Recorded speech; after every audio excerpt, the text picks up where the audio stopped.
नमस्कार। इंटरव्यू की श्रृंखला में राजनीति विज्ञान में 83वीं रैंक पे चयनित होकर राजवीर कड़वासरा। जब हमने मॉक इंटरव्यू करवाए थे गवर्नमेंट गर्ल्स कॉलेज में, ये 6 लोग थे, उनमें से 4 लोग सेलेक्ट हुए। उनमें से राजवीर जी नरेंद्र जी के बाद दूसरे व्यक्ति हैं। बहुत अच्छा लगता है जब आप देश की सेवा में 15 से 16 साल देके और फिर सिविल सर्विस में बिना अपने कोटे के ही एक शानदार रैंक के साथ चयनित होते हैं। कई बार कहते हैं, आप में से बहुत सारे लोग बच्चे बोलते हैं कि इनका तो कोटा होता है, कोटे में सिलेक्ट हो जाते हैं। अरे भाई, आप इनकी परिस्थितियां देखना। ये जिन परिस्थितियों से निकलते हैं, जहां पढ़ाई से पूरा छूट जाते हैं, उसके बाद अचानक से आते हैं, फिर उस जज्बे के साथ तैयारी करते हैं, वो बहुत इंपॉर्टेंट है। और इन्होंने तो कोई कोटे का लाभ नहीं लिया, फिर जनरल कैटेगरी में वैसे सिलेक्शन लिया है। ये अपने आप को ये बताता है कि हम हमारी सोच की वजह से पिछड़ जाते हैं। यदि आपके दिल और दिमाग में बात है कि मुझे सिलेक्शन लेना है, तो आप बिना किसी कैटेगरी के, बिना किसी रिजर्वेशन के आप सिलेक्शन ले सकते हैं। बस आपको वो डेडिकेशन की जिंदगी जीनी पड़ती है जो आर्मी में ये लोग जीते हैं। तो राजवीर जी, आपका बहुत अभिनंदन और बहुत स्वागत है, और आपको ढेर सारी बधाइयां उच्च शिक्षा में एक बेहतरीन पद के ऊपर जाने के लिए। और मैं जब नीचे चर्चा कर रहा था राजवीर जी नरेंद्र जी के साथ, तो मैं ये कह रहा था कि आरएस का आपको करना चाहिए। यद्यपि इनकी प्री हुई है, मेंस देंगे, और मैं चाहूंगा कि ये प्रशासनिक सेवा में भी जाएं, क्योंकि ऐसे लोगों का प्रशासनिक सेवा में जाना कहीं ना कहीं वहां ईमानदारी वाले तत्व को और अच्छे से प्रतिष्ठापित करता है। तो राजवीर जी, अभिनंदन और स्वागत है। क्या थैंक यू कभी सर। आपने सोचा था कि मैं मतलब कॉलेज एजुकेशन में, जब हम नॉर्मली, आप तो 12th करते ही लग गए थे, जी सर। 12वीं के साथ लग गए थे, और कभी सोचा था कि कॉलेज एजुकेशन में, खैर आप ऑफलाइन पढ़ नहीं पाए वैसे, लेकिन कभी ये मन में था कि मैं कभी कॉलेज में जाके पढ़ाऊंगा? ये दिमाग में आया था कभी? सर पहले तो नहीं आया, 2022 के आसपास से थोड़ा थोड़ा विचार आना शुरू हुआ सर। 2022 में विचार आना शुरू हुआ? ये सर। वो विचार कैसे आया, उसके पीछे क्या कारण था? सर मेरे एक मित्र हैं नरेंद्र जी डाका, जब हम विशाखापट्टनम में एक साथ रहते थे, 2021 की भर्ती में सर उनका सिलेक्शन हुआ सिलेक्शन हो गया? असिस्टेंट प्रोफेसर में। तो मैं उनसे प्रेरित हुआ सर। वो बोले कि अगर मैं कर सकता हूँ तो मेरे से स्मार्ट है, तो आराम से कर सकता है। तो मेरे को बहुत मोटिवेट करते थे वो। ठीक है, तो सर बोला तुम्हें शुरू करना चाहिए प्रिपरेशन। तो मैंने सर 2022 में इसकी प्रिपरेशन स्टार्ट की और पूरी जर्नी में उन्होंने मेरे को बड़ा मोटिवेट किया सर। और आपके भी मोटिवेशन इस लेक्चर्स मैंने बहुत सुने हैं सर, उन्होंने भी काफ़ी हेल्प किया सर। बहुत बड़ी जिंदगी में आपके कोई ना कोई एक बंदा, ऐसा व्यक्ति तो होता है जो आपकी जिंदगी को थोड़ा सा पुश कर देता है, आपको बढ़ा देता है।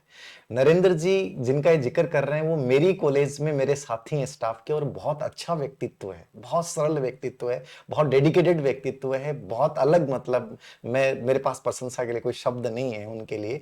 उनका चर्चा इन्होंने की। बहुत जरूरी होता है कि अपनी लाइफ में कोई ऐसा बंदा हो, कोई ऐसा दोस्त हो, कोई ऐसा टीचर हो, कोई ऐसा मेंटर हो, जो आपको ये कहे कि तुम कर सकते हो। बस ये विचार जब बीज के रूप में पैदा कर दिया जाता है दिमाग में, तो 100% वो वृक्ष बन के निखरता है, ये तय बात है। तो राजवीर जी के वही विचार नरेंद्र जी के माध्यम से जागृत हुआ। नरेंद्र जी का पहले सिलेक्शन हो गया, और आज राजवीर जी का सिलेक्शन हो गया।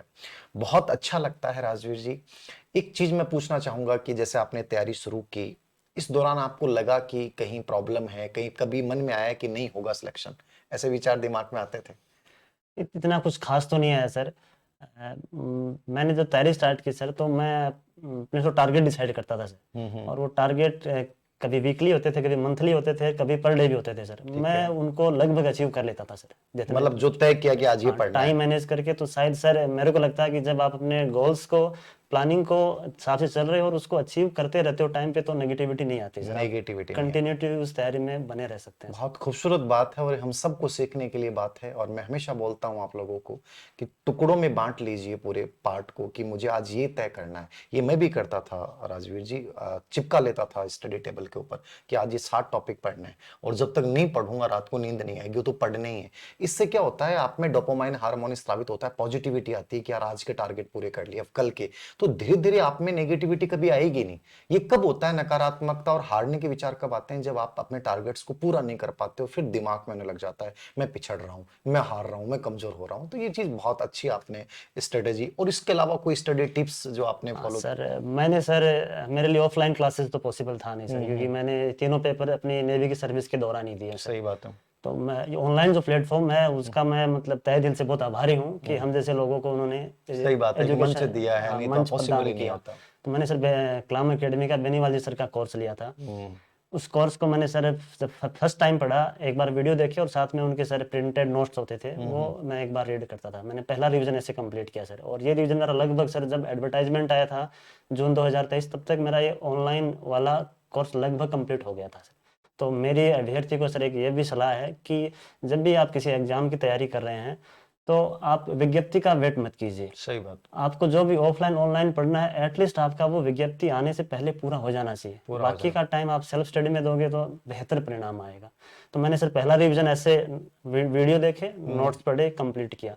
जब मैंने सेकंड टाइम नोट्स पढ़े सर, तो मैंने फिर उसका टाइम भी नोट किया सर। मैं 1 to 100 ऐसे वो काउंटिंग टेबल के सामने लगाता था सर। और मैंने उसमें दिन तो सर मेरा कोई कि सर फिक्स नहीं था कितना मिलेगा, तो मेरे को जितना भी टाइम मिलता था, कभी 4 घंटे, 4 से 6 घंटे एवरेज रहता था सर, जो नौकरी मतलब ड्यूटी के साथ सर। तो मैं उसको नोट करता था सर कि आज मैं 4 घंटे पढ़ा, 6 पढ़ा, अच्छा वीकेंड के दिन थोड़ा ज़्यादा पढ़ लेता था। तो उससे मेरे को सर सेकंड रिवीजन में ये हेल्प मिली कि मेरे को पर यूनिट, टोटल 10 यूनिट है, कितना टाइम लग रहा है मैं उसको नोटिस कर पाया घंटों में, कि जैसे 1 यूनिट है उसमें मेरे को 70 घंटे लग रहे हैं। और अगली बार जब मैं उस को दोबारा रिवीजन करने निकलूंगा तो लगभग 40 घंटे में हो जाएगा। और जब तीसरा करूंगा तो मेरे पास कितना टाइम है, तो मेरे पास जो रिमेनिंग टाइम था सर, जितना बचा हुआ टाइम है, उसमें मैं उसको कितनी बार रिवीजन कर सकता हूँ, उसकी स्ट्रेटजी मेरे में डेवलप हुई सर। और मैंने शायद जो सर जितने जितने रिवीजन के टारगेट बनाए 4-5 महीने पहले, वो मैंने अचीव किए सर। बहुत खूबसूरत बात है ये, और ये सीखने वाली बात है कि आपको टाइम बॉन्ड में बांध देना कि इस बार मुझे इतना टाइम लग रहा है, इतने मिनट इस टॉपिक में लग रहे हैं, और उसके अकॉर्डिंग पूरी स्ट्रेटजी को फॉलो करना और उसके अकॉर्डिंग रिवीजन करना। मतलब ये चीजें ऐसी हैं जो वास्तव में ये दिखाती हैं कि डिसिप्लिन ये होता है, पढ़ने के तरीके ये होते हैं जो आपको भीड़ से अलग बना देते हैं कि आप भटक रहे हो, आज ये आज वो, पता नहीं आज ये किताब लेके आज वो किताब लेके। अरे आपने एक जगह पढ़ लिया, उसको अच्छे से पढ़ें, उसके बाद टाइम बॉन्ड के तहत तय कीजिए कि मुझे इतनी बार रिवीजन करना है। तो कितनी बार रिवीजन कर लिया था आपने? मैंने सर 5 से 6 बार रिवीजन किया, और 5 लास्ट से 6 रिवीजन तो सर मैंने पर यूनिट एक एक दिन में किया है। एक एक दिन में? वो इसलिए हो गया कि पहले 4 रिवीजन ही कर चुके थे, और 5वें रिवीजन में आपको टाइम नहीं लगेगा। और यही सिलेक्शन की सबसे बड़ी गजब की रणनीति होती है। यदि आप पूरे पार्ट को, पूरे सिलेबस को 4 से 5 बार रिवाइज कर लेते हो, तो आप मान के चलना आपको कोई रोक नहीं पाएगा। ये बहुत बेहतरीन बात। इंटरव्यू आपका कैसा रहा? किसका बोर्ड था? इंटरव्यू सर मेरा कर्नल केसरी सिंह राठौड़ का था सर। इंटरव्यू मेरा एवरेज रहा सर, ज्यादा ठीक नहीं रहा सर। औसत रहा इंटरव्यू। हाँ, लेकिन आपके रिटर्न में नंबर कितने थे? 122 सर। 122 नंबर थे, तो आपका सिलेक्शन होना था वैसे, क्योंकि आप लीड कर गए थे जी वहां सर। पे। बहुत अच्छी चीज है ये, और ये जरूरी भी है। एपी के जो भी अभ्यर्थी हैं मैं उनको सलाह भी दूंगा कि रिटर्न में इतने अच्छे नंबर लाओ कि इंटरव्यू का जो डर है ना वो खत्म हो जाएगा। इंटरव्यू कुछ नहीं है, ठीक है। और इंटरव्यू पे डिपेंडेबल भी नहीं रहे। बेटर ये कि रिटर्न में अच्छा करोगे तो इंटरव्यू आपके लिए वैसे एक सहायक के रूप में आपका सिलेक्शन करवा देगा। और क्या आप राय देना चाहेंगे बच्चों को? आजकल के बच्चे बहुत जल्दी तनाव, मेरे पास इतने मैसेज आते हैं कि सर ये अच्छा नहीं मिल रहा, वो अच्छा नहीं मिल रहा। जी सर। मैंने आपसे बात की तो मुझे 2 चीज बहुत अच्छी लगी कि आपने पहला एग्जाम नेवी का दिया, उसमें सिलेक्ट हो गए। जी सर। फिर जैसे ही आपने दिमाग में विचार आया कि मुझे कॉलेज एजुकेशन की तरफ जाना है, तो आपने नेट का दिया और उसमें आपकी जेआरएफ हो गई। जी सर। ये बहुत बड़ी बात है। आपने पहला चांस लिया और उसी में जेआरएफ हो गई। और कई बार होता है कि हम बच्चे होते हैं, वो सिलेक्ट नहीं हो पाते हैं, दिमाग में नकारात्मक विचार आने लग जाते हैं, फिर वो कह देते हैं परिस्थितियां, भाग्य इन पे आ जाते हैं। आप क्या मानते हैं और क्या राय देंगे बच्चों को इसमें? जी सर।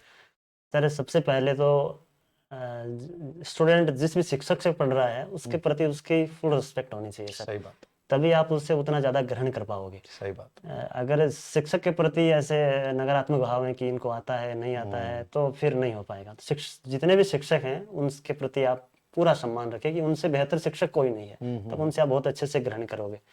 दूसरा, अपनी क्षमताओं के अनुसार एक बार लक्ष्य को निर्धारित कीजिए, और एक बार लक्ष्य निर्धारित हो गया तो फिर पीछे हटने का ऑप्शन नहीं होना चाहिए।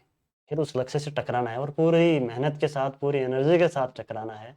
अगर आपने लक्ष्य डिसाइड किया, 2 महीने बाद नकारात्मक विचार आ रहा है कि पता नहीं होगा कि नहीं होगा, तो फिर आप अपने वो जो भाव है वो हमेशा के लिए घर कर जाएगा। हर कोई भी एग्जाम की तैयारी करोगे, 2 महीने बाद लगेगा नहीं नहीं मेरा नहीं होगा, मेरा नहीं होगा। तो लक्ष्य को निर्धारित करने के बाद उसके पूरी एनर्जी के साथ उससे टकराना चाहिए, और अपने स्टडी मटेरियल को इतना पर्याप्त रखना चाहिए, ज्यादा लेंथ भी नहीं होनी चाहिए कि उसका बार बार रिवीजन हो सके। अगर उसका बार बार रिवीजन करने से ही सफलता की कुंजी निकलती है। बहुत बढ़िया, तीनों बातें आप सब लोगों के लिए बहुत सटीक हैं, चाहे आप किसी भी एग्जाम की प्रिपरेशन कर रहे हो। सम्मान, रेस्पेक्ट आपको बहुत बड़ा बनाता है। मुझे लगा कि ये दोनों जब आए, इन दोनों ने पैर छुए, तो मुझे उससे इतना अच्छा फील हुआ कि मतलब आप जिस आर्मी के जितने भी हैं, ये राजवीर जी आपसे पहले भी मैं, मेरे बहुत सारे student school lecture third grade में इनमें सेलेक्ट हुए, मैंने आप लोगों में जो देखा ना प्यार, वो नहीं देखा किसी में। एक बच्चा होता है, नॉर्मली पढ़ता है, उसको कोई कमी लगी तो वो टीचर को गाली भी निकाल देगा और को निकाल देगा। आप लोगों में जो नहीं, प्यार और सम्मान जो टीचर के प्रति जो है ना, वो वास्तव में काबिल तारीफ है। वो मतलब ऐसा फील करवाता है कि आप जीते हो हर चीज को। जी सर। जहां जिस माहौल में होता ना, उस माहौल को आप जीना शुरू कर देते हो। ये बहुत अच्छी लगी। दूसरी चीज, लक्ष्य से टकराना, जैसे कि आपके नेवी के जो आपके होते हैं आईएनएस विक्रांत वगैरह, वो उस भाषा में आपने बहुत अच्छी चीज बताई कि जो लक्ष्य आपने तय कर लिया, फिर टकराना है। टकराने का मतलब चाहे कितनी प्रतिकूल परिस्थितियां हो, बाधाएं आए, फिर हटना नहीं है उसको। और तीसरी सबसे बड़ी चीज है कि शॉर्ट में नोट्स रखें और उनको बार बार रिवाइज करें। और कोई विशेष आपकी इस सफर के दौरान कोई विशेष घटना रही हो जो आप शेयर करना चाहेंगे हमारे साथ? मेरी जर्नी सर इतनी स्ट्रगल की तो है नहीं, जैसे हाँ, आपने बताया आप मैंने सर लगातार कि सफलताएं मिलती हाँ, गई आपको। मेरे को लगता है कि माँ सरस्वती का मेरे साथ आशीर्वाद है। मैंने जहाँ दिया मेरे को वही सर अचीव हुआ। और इसके अलावा आप अपने सर जो फ्रेंड सर्कल है उसको थोड़ा सीमित और अच्छा रख सकते हो सर, कि जिससे आप सीख सको और लगातार प्रेरित रह सको। वो जरूरी है। हाँ। आप जिस समूह के साथ हाँ, बैठेंगे, आपका जितने ग्रुप विचार थोड़ा आपके, ठीक रहेगा तो आप में थोड़ी पॉजिटिव एनर्जी ये बहुत बढ़िया अच्छी बात है रहेगी। और ये जरूरी भी और है। मेरी जर्नी में तो सर मैं बोल रहा हूँ, मैं अगर नरेंद्र जी ढाका से नहीं मिला होता तो शायद मैं इस सही पद पर बात है। पहुंचता भी नहीं सर, क्योंकि मैंने नहीं कभी पहुंच सोचा ही नहीं। मैं सोचा सोचा है था नहीं। कि नेट पता नहीं बहुत बढ़िया एग्जाम है, ये अपने बस की नहीं है। लेकिन जब उन्होंने किया, करके दिखाया, फिर मेरे को बोला कि मतलब आप तो मेरे से स्मार्ट हो, आप तो डेफिनेटली कर लोगे, तो आपको पीछे देखना ही नहीं है। और उन्होंने मेरे को बड़ा समय दिया सर। मैंने जितनी बार भी उनको बात की, मेरे में कभी थोड़ा बहुत ज्यादा आया नहीं, कभी नकारात्मक भाव आया तो उन्होंने मतलब आने ही नहीं दिया, वो नहीं, मैंने ऐसा आने नहीं मतलब दिया। ये चीज बहुत अच्छी लगी मुझे कि अमूमन ये होता है कि लोग सही राय देते नहीं है, या कहते हैं यार नहीं नहीं क्या करेगा तू जाके, मैं कर रहा हूं ऐसे। मतलब आप लोगों में जो आप आर्मी से आते हैं उनमें बहुत अच्छी चीज है। एक चीज मैं हमेशा, जैसे थ्री इडियट मूवीज में पढ़ा है हमने, कि हमारा जो दोस्त होते हैं, साथी होते हैं, वो आप जब सेलेक्ट होते हैं तो थोड़ा सा दुख फील होता है, जी ठीक है, लेकिन उन्हें अंदर ही अंदर खुशी भी होती है। लेकिन आप लोगों का जो मैंने रवैया देखा है आर्मी में, वो मुझे लगा कि शायद वो जीलेसी वाला भाव होता ही नहीं है आपके, सर, ये शायद वहां बिल्कुल वो ऐसा माहौल आपको ऐसा बिल्कुल मिल सही जाता है है। सर। ये जैसे मेरा सिलेक्शन हुआ तो मेरे जो दोस्त लोग थे सर, वो मतलब इतना खुश थे जितने मेरे माँ बाप, मेरे घर वाले, परिवार वाले खुश थे, इतना खुश थे सर। ये बहुत बड़ी हाँ, चीज है। बहुत खुश थे सर, रियली। वो बनावटी ऐसा नहीं कि वो हाँ रिफ्लेक्ट कर रहे थे। हाँ। उनके जो वर्ड्स थे, जो मेरे साथ कंटिन्यू बातें करते थे, तो उनकी मतलब जो फीलिंग थी सर, वो मतलब मैं उसको भूल नहीं सकता सर। मतलब वो मैं इसलिए इसको क्योंकि आप बातों में लोग बयान वहां नहीं कर रहते सकता। हैं, वहां आपका ऐसा एनवायरनमेंट हाँ, होता है, वो एज ए फेमिलियर बन जाते हो। बिल्कुल सर। आपके सुख दुख एक दूसरे के साथ हो जाते हैं। मतलब तो ये मतलब इतनी खुशी होती है कि यार मेरे साथ का एक व्यक्ति है और वो सिविल में जाके बहुत अच्छी पोस्ट पे सिलेक्ट हो रहा है, तो मुझे मतलब लगता है वो बहुत अलग फील होता उनको है। साझा सफलता लगती है सर, कि हाँ, ये सफलता है, मतलब हमारी सफलता है सर, हमारी ये भाव आता सफलता है सर, है। बिल्कुल आता है सर।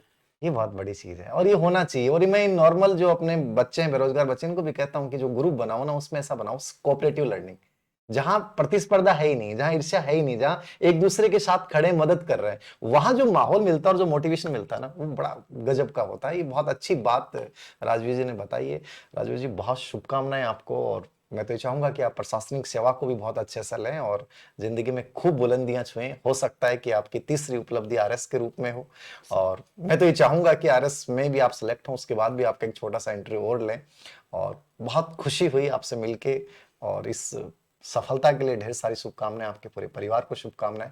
और आपकी इस इंटरव्यू से सबसे बड़ी बात है, आपके जो साथी हैं जी सर। जो अभी हैं सर्विस में, उनके लिए भी एक नई राह खुलेगी। उन्हें लगेगा कि हाँ, जी हम भी बहुत बेहतर कर सकते हैं। बहुत बहुत शुभकामनाएं, बहुत बहुत और धन्यवाद। सर, आपका बहुत बहुत आभार सर, आपने हमें इस प्लेटफॉर्म पे अरे बुलाया और हमारा अरे मैसेज लोगों तक पहुंचाने के लिए नहीं नहीं, सर। ये तो जरूरी था क्योंकि मॉक इंटरव्यू के हमारे ये, मतलब मॉक इंटरव्यू जब हमने इनका लिया था तब मुझे आइडिया लग गया था। ये झुंझुनू से हैं राजवीर जी, ठीक है। तो मैंने उनसे पूछा भी था और मैंने झुंझुनू से रिलेवेंट कुछ प्रश्न पूछे थे, थे सर, हमें बता तो नहीं पाए। बड़ा सटीकता के साथ इन्होंने जवाब दिया। तो मेरे अंदर ये इंट्यूशन था नरेंद्र जी आपका, और तीन चार लोगों के बारे में हमने चर्चा ही की थी कि ये 100% सिलेक्शन होंगे। ये मतलब अंदर से इंट्यूशन आ गया था आपका मॉक इंटरव्यू लेते कि ये 100% सिलेक्शन होंगे, मतलब अच्छा लगा कि इतनी साल एजुकेशन दूर रहने के बाद इतनी सटीकता के साथ, इतना मतलब एकदम बिना कोई डरे, बिना झिझके और इतने कॉन्फिडेंस के साथ आपने आंसर दिए थे, तभी इंट्यूशन तो आ गया था। और बहुत बहुत शुभकामनाएं। Thank you sir. एक लाइन और बोलना चाहूंगा सर जी।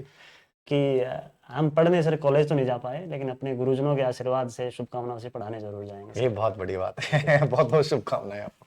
Thank you.